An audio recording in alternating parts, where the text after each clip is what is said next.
तेरी छाँव में ड्रामा तो बहुत ही इंटरेस्टिंग मोड़ ले चुका है। वदीमा और सलार की दोस्त दोनों ही बच गईं माजिद भाई के चुंगल में आने से। ड्रामे की कहानी बड़ी इंटरेस्टिंग है यहाँ पर कि माजिद भाई की असलियत अभी सबसे छुपी हुई है। असल में वो लड़कियां अगवा करने वाले गैंग का सरगना है और सलार से राब्ते के बाद कि लड़कियां कहाँ इंतज़ार कर रही हैं, इन दोनों लड़कियों की लोकेशन अपने आदमियों को बताता है और वो वहां पहुंच जाते हैं। लेकिन सलार की किस्मत अच्छी थी, इसका एक्सीडेंट हुआ और वो इन दोनों को वहां जाने से रोक देता है। इसके बाद सलार को रिक्शे वाला हॉस्पिटल लेकर जाता है और वदीमा दोस्त के साथ हॉस्पिटल आ जाती है। इन दोनों का मिलना लिखा हुआ था अभी, वरना तो सलार को पता ही न चलता कि वदीमा गई कहाँ। इधर पुलिस वाले हर जगह ढूंढ रहे हैं, छापे मार रहे हैं, लेकिन इन दोनों को कहीं पता नहीं। हॉस्पिटल का तो इनके वहमो गुमान में भी नहीं होगा, लेकिन फिर रिक्शे वाले का फ़ोन आएगा पुलिस वालों को कि सलार के बारे में इन्फॉर्म करने के लिए। जिसके बाद पुलिस वाला वदीमा के वालिद को बताता है कि इन दोनों को पता चल चुका है, हमारी गाड़ी का पीछा करें आप।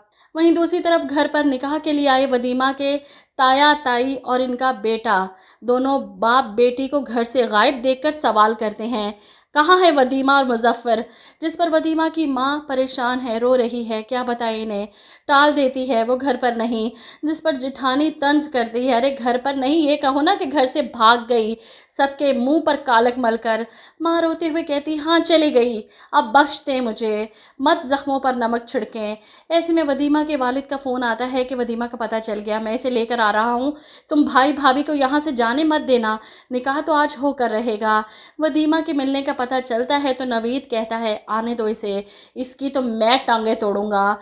जिस पर वदीमा की माँ परेशान होकर कहती है, ये सारा कसूर उस लड़के सलार का है, उसी ने मेरी बेटी को वर्गलाया, मेरी बेटी का इसमें कोई कसूर नहीं, सज़ा देनी है ना तो उस लड़के को देना, मेरी बेटी बेकसूर है। नवीद अपनी औकात दिखाता है, इसे तकलीफ़ पहुंचाकर मुझे वो सुकून नहीं मिलेगा जो वदीमा को अजियत देकर मिलेगा।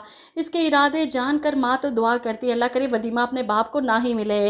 इधर आप देखेंगे कि पुलिस पहुंचती है रिक्शा वाले के बताने पर हॉस्पिटल, और यहाँ पर रिक्शा वाला ही इन्हें वार्ड की तरफ लेकर जा रहा है। मैंने ही फ़ोन किया था आपको, मैं ही उस लड़के को हॉस्पिटल लेकर आया था। ऐसे में मुझे लगता है कि या तो सलार का दोस्त बाहर से पुलिस को हॉस्पिटल आते देख लेगा, या फिर वदीमा की माँ इसे इन्फॉर्म करेगी कि फ़ौरन वहाँ से निकलो, तुम लोगों का लोकेशन का पता चल चुका है पुलिस को और मुजफ्फर को। और सलार वदीमा को लेकर हॉस्पिटल के दूसरे दरवाजे से निकल जाएगा। जिसके बाद थक हार कर पुलिस वाले सारी रात की ख्वारी के बाद सुकून से सो जाते हैं। और इसके बाद सलार वदीमा को लेकर सुबह ही सुबह पहुंचता है सीधा अदालत और निकाह कर लेता है।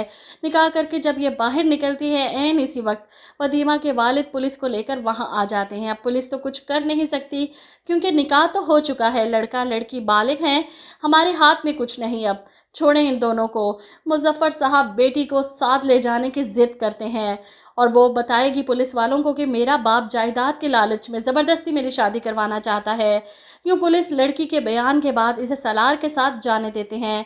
इसके बाद सलार वदीमा को लेकर माजिद भाई के फ्लैट में ही जाएगा क्योंकि अपने घर तो वो जा नहीं सकता, बाप इसे कबूल नहीं करेगा। और यहीं पर सलार की बदकिस्मती कि वो माजिद भाई को पहचान नहीं पाएगा और यहीं से माजिद वदीमा को अगवा करवा कर आगे बेच देगा।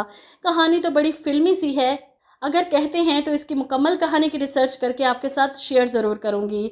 इजाज़त दीजिए, अल्लाह हाफ़िज़।